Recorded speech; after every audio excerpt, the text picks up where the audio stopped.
حضور کیسے لوگوں کے دلوں میں رہتے ہیں، وہ جو محمد ہے اللہ کے رسول وہ کیسے لوگوں کے دلوں میں۔ نے ایک بچے کی بات کی، یہ لڑکیاں بیٹھی ہوئی ہیں، مائیں بہنیں بیٹھی ہوئی، یہ سمجھتی ہیں کہ بات مولویوں کے پاس صرف بوڑھوں کی باتیں ہیں، جوانوں کی باتیں ہیں، لڑکوں کی باتیں ہیں۔ حضور سے محبت کرنے والی کوئی لڑکی بھی آئی ہے جس کے دل میں حضور ہو، کہا جائے کہ وہ محمد جو اللہ کے رسول ہیں وہ ان ماں بہنوں کے دلوں میں ہے۔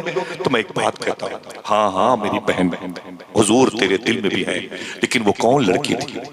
اللہ کے نبی صلی اللہ علیہ وسلم کے انتقال کے بعد امی عائشہ فرماتی ہیں، علامہ سراج صاحب نے اپنی کتاب میں لکھا، ایک لڑکی میرے دروازے پر آ گئی، اس نے زور سے دروازے پر دستک دی، میں نے کہا کون ہے؟ تو کہا امی میں آپ کی بیٹی ہوں۔ دروازہ میں نے کھولا تو اس کی آنکھیں سرخ تھی، میں نے کہا کیا بات ہے؟ تو رونے لگی میرے قریب بیٹھ کے۔ اس نے کہا امی جب سے حضور کا انتقال ہوا تب سے مسکرائی نہیں، جب سے حضور دنیا سے چلے گئے تب سے بچوں کی مسکراہٹ بھی گراں گزرتی ہے۔ دن میں سورج نکلتا ہے نا تو اندھیرے کا احساس ہوتا ہے، کسی کی باتیں اچھی نہیں لگتی ہیں۔ امی بس ایک ارادہ لے کے آئی ہوں، اگر آپ کو زحمت نہ ہو تو مجھے حضور کی مزار شریف زیارت کرا۔ میری ماں بہنوں سنو، جی بیٹھ جا کوئی بات بیٹھ جا کوئی بات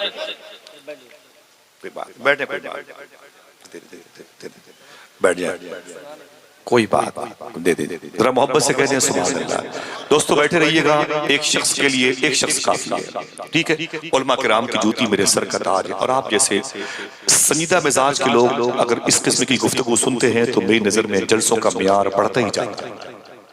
اللہ تعالیٰ آپ کو سلامت رکھے، آمین کہہ دو، ہاتھوں کو اٹھا کے آمین کہہ دو، توجہ دیں۔ بہت بہت شکریہ آپ کا، مجھے بڑا اچھا لگا، میں نے سوچا بھی نہیں تھا کہ زبان کے اعتبار سے بڑا فرق ہے، اور آپ کی یہ زبان نہیں ہے، میں آپ کے قدموں کے نیچے بہت دیر تک نہیں بیٹھ پاؤں گا، لیکن آپ جس طریقے سے بیٹھے ہوئے ہیں اس کا مطلب ہے کہ حضور کی نگاہ میں ہیں، آپ حضور کی بارگاہ میں حضوری کا شرف پائے ہوئے ہیں۔ سن لیں، آج دیکھ لیں، کل خدا کی قسم میدان محشر میں اس کا بینیفٹ آپ کو ملے گا۔ وہ لڑکی کہتی ہے امی عائشہ سے، حضور کی بیوی سے، مجھے بس حضور کا روضہ دکھا دیجیے، مجھے دربار مصطفیٰ دکھا دیجیے، میں حضور کے روضے کو دیکھنا چاہتی ہوں۔ لڑکیاں بھی حضور سے محبت کرتی ہیں، اور جو لڑکے آج کل مجلسوں میں آ کے ہنستے ہی نہیں، علم نہیں ہے فلسطین میں کیا ہو رہا ہے۔ فلسطین کے 10 سال کے بچے سے پوچھا گیا، سن میرے بھائی، پوچھا گیا کہ بڑے ہو کے کیا بنیں گے؟ اس نے مسکرا کے کہا، میاں یہ سوال کسی اور سے کرو، اسرائیلی بچوں سے کرو، ہم بیت المقدس کے محافظ ہیں، ہماری عمر 10 سال کی ہے، تم ہم سے پوچھتے ہو بڑے ہو کے کیا بنو گے؟ ہم وہ خوش نصیب ہیں جو بڑے ہونے سے پہلے ہی شہید ہو جایا کرتے ہیں۔ کسی نے کہا کہ تیرا ساتھ تو دنیا دینے سے رہی، کوئی تیرا سپورٹ نہیں کرتا، تو فلسطینی بچے نے کہا مجھے کسی کے سپورٹ کی ضرورت ہوتی تو میں بھی عرب میں پیدا ہوا ہوتا، میں بھی ہند میں پاکستان میں پیدا ہوا ہوتا، مجھے کسی کی ضرورت نہیں ہے، میری مدد کے لیے میرا اللہ۔ سمجھ رہے؟ کاش ان بچوں کو حضور کے اس مبارک بیت المقدس کی محافظت کے لیے شہید ہونے والوں کی کہانیاں یاد آ جائیں۔ آج فلسطین کے بچے کہتے ہیں میرے قبیلے کا ہر شخص قتل گاہ میں ہے، میں بچ گیا بھی تو تنہائی مار ڈالے۔ سمجھ رہے ہیں آپ؟ آج آپ کے لیے ہنسی کا سامان ہے، لیکن روز قرآن کو ٹیشو پیپر بنایا جا رہا ہے۔ روزانہ مسلمانوں کی بہنوں کی عزتیں اسرائیلی خنزیر کا گوشت کھانے والے لوٹ رہے ہیں، اور آپ کے لیے حضور کی مجلسیں تفریح، کپل شرما کی مجلسیں۔ دیکھیں یہ لڑکیاں بھی حضور سے محبت کرتی ہیں، یہ وہ لڑکیاں تھیں جن کو دیکھ کے کہا جاتا تھا کہ اس لڑکی کے دل میں حضور ہے، وہ جو محمد اللہ کے رسول ہے وہ کہاں ہے؟ تو آواز آتی تھی، ایرو گھومتا تھا اسی کے دل میں۔ حضور کے ہونے کا پتہ بتاتی تھی لڑکیاں بھی۔ آج حالات بڑے خراب ہو گئے، مسلمانوں کی لڑکیاں غیروں کے ساتھ چلی جاتی ہیں، درود پڑھنے والے وہ ہونٹ خنزیر کا گوشت کھانے والوں سے چپک جاتے ہیں۔ ان کا ذمہ دار کون ہے؟ مجھے بتائیں، اس کا ذمہ دار کون ہے؟ آپ کا معاشرہ، آپ کی تہذیب، آپ کی سوچ۔ جب آپ کو سیکھنے کا وقت آتا ہے تو آپ ہنسی اور مذاق کے دائرے میں آتا ہے۔ وہ لڑکی کہتی ہے امی مجھے حضور کا روضہ دکھا دیا، دربار مصطفیٰ دیکھنا چاہتی ہوں۔ امی عائشہ فرماتی میرے دل میں محبت پیدا ہو گئی، میں نے روضے مصطفیٰ کا دروازہ کھولا، اور جب اندر تک میں داخل ہوئی تو میں نے سلام کیا، الصلاۃ والسلام علیک یا رسول اللہ۔ میرے پیچھے پیچھے وہ بھی آ گیا، لڑکی ہے وہ، گھر میں اس کے شوہر ہیں، ہسبینڈ ہیں، اس کے بچے ہیں، گھر میں اس کے ماں باپ سب ہیں، لیکن حضور نظر نہیں آئے انتقال ظاہری کے بعد۔ اس کی زندگی عجیب و غریب ڈھنگ سے گزر رہی ہے. جیسے اس نے حضور کے روضے کو دیکھا، امی عائشہ کہتی ہیں تڑپ کر کے حضور کی مزار سے لپٹ گئی. جب لپٹ گئی تو رونے لگی. کبھی حضور کی مزار شریف کی مٹی کو اٹھاتی چومتی، کبھی آنکھوں سے لگاتی. آقا آپ کہاں چلے گئے؟ آپ کی یاد بہت آتی، آپ کی یادیں ہمارے سینے میں پیوست ہو چکی ہیں. اللہ کے رسول میں آپ کو دیکھنا چاہتی ہوں. جب سے آپ گئے ہیں آنکھوں کی روشنی بجھ جاتی تو بہتر تھا. ساری چیزیں ہیں لیکن وہ چہرہ نظر نہیں آتا. آقا مجھ پہ کرم فرمائے. لڑکی کہتی ہے یا تو حضور آپ جہاں ہیں مجھے وہاں بلا لیں، یا پھر آپ وہاں آ جائیں جہاں میں ہوں. امی عائشہ کہتی ہیں اس کی طرف مجھ سے دیکھی نہ گئی. تھوڑی دیر کے بعد اس نے اپنا سر حضور کے روضے پہ رکھا اور خاموش ہو گئی، ایک دم خاموش ہو گئی. اور جب خاموش ہوئی تو تھوڑی دیر کے بعد میں نے سوچا کہ اسے اٹھا کے باہر کریں. جب میں نے اس لڑکی کا بازو پکڑا اسے اٹھانا چاہا تو میں خود بیٹھ گئی. میں کیا اٹھاتی، میں خود بیٹھ گئی. میں نے پوری طاقت جمع کی اس لڑکی کو اٹھانے کے لیے روضے مصطفیٰ صلی اللہ علیہ وسلم سے میں خود بیٹھ گئی. کہا کیوں؟ تو آپ فرماتی ہیں جتنی چیخ اس کی نکلی تھی روضے مصطفیٰ کو دیکھ کر کے، مجھے اس کے اس مبارک قسمت کو دیکھ کے میری چیخ نکلی ویسی. کہا کیسے؟ کہا جب میں نے اسے بہت طاقت جمع کر کے اسے اٹھانا چاہا تو اٹھی نہیں، تو میں نیچے اس کے نبض کو پکڑا تو میں نے کیا دیکھا، روضے مصطفیٰ سے لپٹ کے وہ جب لپٹی ہوئی تھی تبھی اس کی روح اس کے بدن سے نکل گئی. عمر بھر کی بے قراری کو قرار آئی. ایک ہم ہے حضور سے دور ہو گئے، ایک ہم ہے کہ مرنے کا سامان ڈھونڈتے ہیں اور کہتے ہیں حکومتیں بدل جائیں تو حالات اچھے ہو جائیں گے. حکومتوں کے بدلنے سے کچھ نہیں ہوتا، نظریات کے بدلنے سے. سمجھے دوستو، کہاں جاؤ گے؟ اپنی بہنوں کی عزتوں کو کیوں نیلام کرتے ہو؟ تمہارا وقت جو درود پڑھنے کا تھا اسے کیوں خراب کر دیا آپ نے؟ کیا دقت ہے آپ کے لیے؟ اتنی عظیم قسمت پائی آپ نے کہ آپ کو اللہ نے رسولوں کے سردار کی امت میں رکھا، پھر بھی حضور کو بھول گئے، پھر بھی حضور کو یاد نہیں کیا. آپ کا جو شیوا تھا آپ نے اس سے اپنے آپ کو الگ کر لیا، جو آپ کا کریکٹر تھا آپ نے اس سے اپنے آپ کو منحرف کر لیا. وہ جو محمد ہیں اللہ کے رسول ہیں، وہ جن کے دلوں میں ہیں وہ انسان ہیں. کیا آپ سے پوچھتا ہوں کہ حضور سے جانور بھی محبت کرتے ہیں؟ میرے امام نے تو کہا جانور بھی کریں ان سے فریاد، پیڑ سجدے میں گرا کر. ہم انسان ہو کے حضور سے محبت نہ کر سکے، لیکن خدا کی قسم ایک لمبی فہرست ہے جانوروں کی جو حضور سے محبت کرتے ہیں. برا نہ ماننا، میں آپ کے پیروں کا دھون پی کے جاؤں گا، لیکن ہنسنا نہیں، دل نہ کہے تو چلے جانا، لیکن برا نہ ماننا، کھیل کود نہ کرنا حضور کی مجلس میں. میں آپ سے سچی بات کہتا ہوں دوستو کہ حضور کی محبت انسانوں کے دل میں نہ آ سکی، لیکن حضور سے محبت کرنے والے جانوروں کی ایک لمبی تعداد نظر آتی ہے.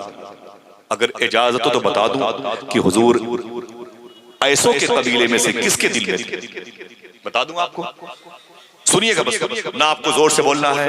میں کہوں آپ سبحان اللہ کہہ دیں تو دل کہہ دو سبحان اللہ کہہ دیں، ورنہ بیٹھے رہے نہ کوئی ہنگامہ ہے نہ کچھ نہیں. کہاں ایک آدھے گھنٹے پون گھنٹے گفتگو، پھر کہاں مجھے نکل جانا ہے 1000-2000 کلومیٹر دور. اور میں معافی چاہتا ہوں آپ سے، لیکن اللہ آپ سب کے بیٹھنے کا اس جو سلیقہ ہے اسے قبول فرما لے. پھر سے بولیں. میں نے کہا حضور سے بچے محبت کرتے ہیں، بچیاں محبت کرتی ہیں، بوڑھی عورتیں محبت کرتی ہیں، بوڑھے لوگ محبت کرتے ہیں، سب کی فہرست موجود ہے. لیکن ایک بات بتاتا ہوں، جب انسانوں کے اندر حضور کی محبت نکلتی ہے تو مجھے جانور یاد آتا ہے. یار عجیب بات ہے، انسانوں کے حضور سے محبت نہ کر سکا، جانور حضور سے محبت کرتے ہیں. کنز العلماء ارشاد فرماتے ہیں، آپ فرماتے ہیں کہ جب جنگ خیبر کے موقع پر مسلمانوں کے نبی کی قیادت نے جب خیبر کے قلعے پر مولا کائنات نے اٹیک کیا تھا اور مرہم مارا گیا تھا اور خیبر کے قلعے پر اسلامی جھنڈا لہرایا تھا، تو بہت ساری پراپرٹی مسلمانوں کے ہاتھ میں آئی تھی. اناج، پھل، فروٹس، میوہ جات، سونے چاندی کے سکے، بہت ساری تلواریں، زرہیں، سب بہت ساری چیزیں آئی تھیں. اور بڑے بڑے قیمتی گھوڑے، گدھے، خچر، یہ سب حضور کے غلاموں کے حصے میں آئے تھے جسے مال غنیمت کہتے ہیں. چپ رہیے گا، بالکل معلوم ہے کیا ہوا. وہ جب مال غنیمت بٹا، جب فوجیوں کو تقسیم کیا گیا، وہ پراپرٹی تقسیم کی گئی، وہ مال تقسیم کیا گیا، تو حضور کے حصے میں بھی کچھ پیسے آئے تھے. حضور کے حصے میں بھی کچھ پیسے آئے، کچھ سامان آئے، کچھ اناج آئے، یہاں تک کہ حضور کے حصے میں ایک مبارک گدھا آیا تھا. حضور کے حصے میں ایک جانور آیا تھا، ایک گدھا آیا تھا. سنیے گا، گدھے کا لفظ ہے، آج کے دور میں بڑی بڑی گاڑیاں ہیں، لیکن پہلے یہ گدھے، یہ خچر، یہ گھوڑے، اونٹنی، اونٹ، یہی ان سواریوں کی جگہ پہ تھے۔ حضور کے حصے میں جیسے وہ گدھا آیا نا، معلوم ہے کیا ہوا؟ جیسے اس گدھے نے حضور کو دیکھا، اس کی آنکھوں سے آنسو نکلنے لگے۔ سنیں آپ حدیث شریف میں، وہ گدھے کی آنکھ میں آنسو، حضور نے اسے دیکھا تو قریب بلایا، ادھر آ۔ وہ گدھا قریب آیا، ہم انسان ہو گئے، اشرف المخلوقات ہو گئے، کتوں سے بدتر ہماری زندگی ہے۔ اپنی نشستیں حضور کے ذکر سے مابرا، حضور کی باتوں سے دور سجاتے ہیں، ایسی جگہ بیٹھتے ہیں جہاں حضور یاد نہ آئے۔ اللہ اکبر۔ اور وہ گدھا، حضور فرمایا ادھر آ، وہ گدھا قریب آیا، حضور نے فرمایا کہ اپنے بارے میں کچھ بتا۔ دیکھنا کتنے لوگ ہیں جو اس کی باتوں کو غور سے سنتے ہیں۔ وہ گدھا کہتا ہے کہ اے رسولوں کے سردار، میرے جو باپ، باپ کے باپ، باپ کے باپ، میری جو میرے پرکھے تھے نا، ان کی نسل میں 60 گدھے آئے ہیں۔ کتنے؟ اونچی بولیں، 60 گدھے گزرے ہیں، 60، سمجھ رہے ہیں؟ اور یہ وہ 60 گدھے ہیں، دیکھنا ہے کوئی سبحان اللہ کہتا ہے کہ نہیں کہتا۔ ان سب کی پیٹھ پر کسی نہ کسی نے نبی نے سواری ضرور فرمائی، سب کی پشت پر کسی نہ کسی نبی نے سواری ضرور فرمائی۔ سبحان اللہ۔ حضور فرماتے ہیں اور تیری پیٹھ پر؟ وہ کہتا ہے حضور بس آپ کی باری ہے۔ ذرا محبت سے کہتے ہو سبحان اللہ۔ اچھا اپنے بارے میں بتا۔ اب تو وہ کہتا ہے کہ اس نسل کا میں آخری گدھا ہوں، میں اس نسل کا آخری گدھا ہوں۔ اور پھر کہتا ہے اور حضور آپ رسولوں میں آخری ہیں، آپ رسولوں میں آخری ہیں۔ اللہ اکبر۔ میرے آقا فرماتے اپنے بارے میں کچھ بتا۔ تو وہ کہتا ہے کہ میں پیدا ہوا تھا تو مجھے ایک صاحب نے لیا اور میری پرورش کی، نشو نما ہوئی، مجھے پڑھایا گیا، میں بڑا ہوا، طاقت و قوت آئی تو ایک یہودی تھا، مجھے پال پوس کے بڑا کیا تھا، میں طاقتور ہو گیا تھا تو میری پیٹھ پر بیٹھنا چاہتا تھا۔ 59 جو میرے باپ، باپ کے باپ، اجداد، امجاد گزرے، پرکھے گزرے، ان کی پیٹھ پر سوائے نبی کے کوئی نہ بیٹھا تھا۔ اب یہ یہودی میری پیٹھ پر بیٹھنا چاہتا، جب وہ میری پیٹھ پر بیٹھنا چاہتا تھا، تیاری کر کے آیا، جیسے وہ بیٹھنے کی کوشش کی، میں نے اپنے آپ کو ہٹا دیا، وہ زمین پر گر پڑا۔ جب زمین پر گر پڑا تو اس نے پھر تیاری کی، پھر میری پیٹھ پر بیٹھنے کی کوشش کی، پھر میں ہٹ گیا، پھر زمین پر گر پڑا، پھر بیٹھنے کی کوشش کی، پھر ہٹ گیا، پھر زمین پر گر پڑا۔ وہ کہتا ہے حضور اس نے مجھے مارا بہت، اس نے مجھے کھوٹیاں باندھ دیا، بہت مارا، کئی دنوں تک مجھے کھانا نہ دیا۔ فرماتے حضور پھر وہ کہتا میں بھوک برداشت کرتا رہا، لیکن اپنی پشت کی عصمت کا سودا نہیں کیا، اپنی پیٹھ کی عزت میں نے نیلام نہیں کی، یہ پشت میں نے صرف آپ کے لیے رکھا سنبھال کر کے۔ بھوکھا تھا حضور، مجھے یاد ہے، میں مار کھا جاتا تھا، زخمی ہو جاتا تھا، لیکن میں نے اف تک نہ کی۔ میں نے کہا ہے میرے مولا میں مر جاؤں لیکن میری پشت کی عزتوں کو سلامت رکھ، یہ پشت تیرے حبیب کے لیے ہے میرے مولا، اسے بچا کر۔ وہ کہتا ہے کہ میں مار کھاتا رہا، برداشت کرتا رہا، لیکن اسے بیٹھنے نہ دیا۔ تھک کے اوپ کے اس نے ایک فوجی کے ہاتھ مجھے بیچ دیا، کہا پھر کہ وہ بکتے بکتے پھر میں اس خیبر کے قلعے میں آ گیا اور آپ کے غلاموں نے جنگ جیت لی تو میں بٹا، اور بٹنے کے بعد آپ کے حصے میں آ گیا۔ حضور فرماتے ہیں تیرا نام کیا ہے؟ اس نے کہا یافور نام ہے۔ کیا نام ہے؟ یافور نام ہے، یہ عین فیواور ہے، یافور نام ہے۔ حدیث شریف میں جملہ ہے، حضور فرماتے ہیں یہ بتا کیا تو چاہتا ہے کہ تیری نسل آگے بڑھے؟ سمجھ رہے ہیں؟ حضور فرماتے ہیں کیا تو چاہتا ہے کہ تیری نسل آگے بڑھے؟ اس نے کہا نا نا نا نا۔ کہا کیوں؟ کہا جب آپ آخری رسول ہیں تو میں بھی آخری غلام بننا چاہتا ہوں۔ حضور نے اپنا سامان رکھا، اسے مدینہ شریف لے کے آئے، سبحان اللہ کے۔ معلوم ہے حضور اس پر سواری فرماتے تھے، حضور اس گدھے پر سواری فرماتے تھے۔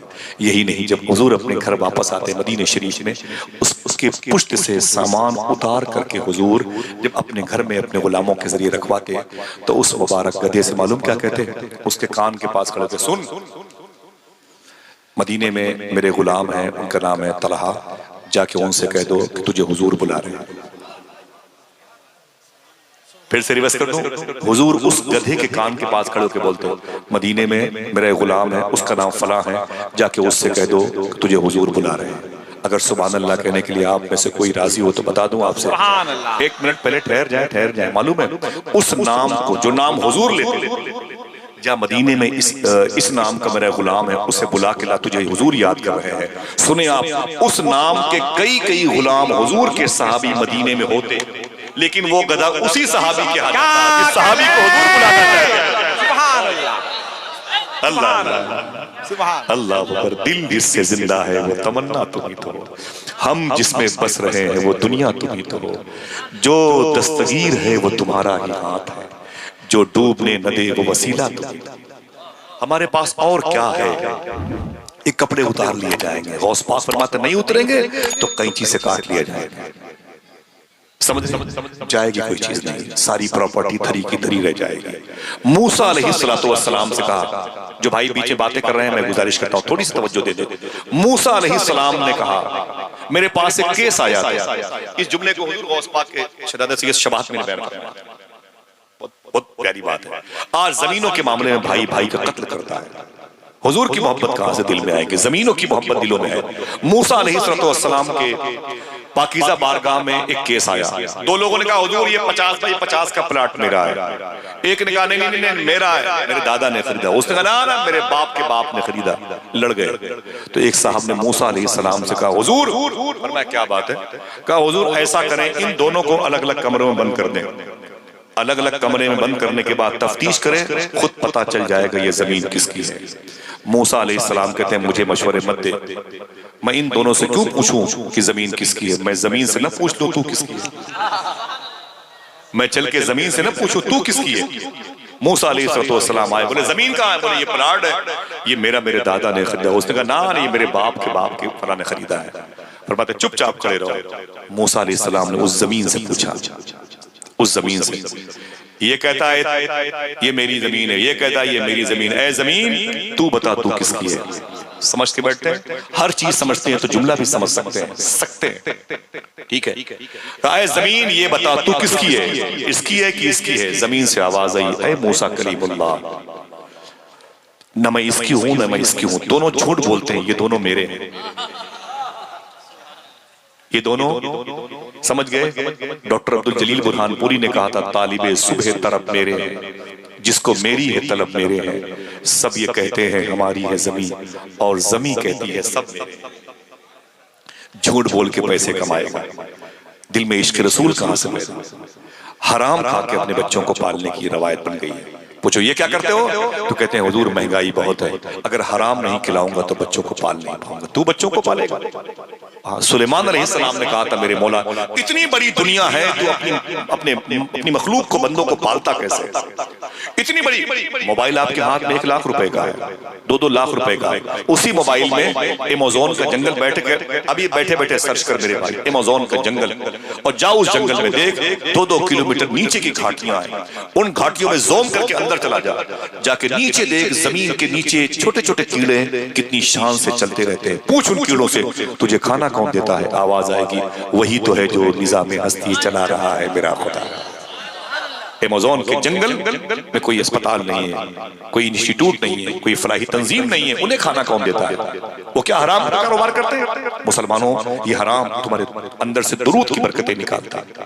انہی کے بچے بدعقیدہ ہوتے ہیں جن کے باپ حرام کھلاتے ہیں. یہ وہابیہ دیامنہ کی تعداد بڑھنے کا سبب فرمایا صوفی سلطان میں نے حرام خوری ہے.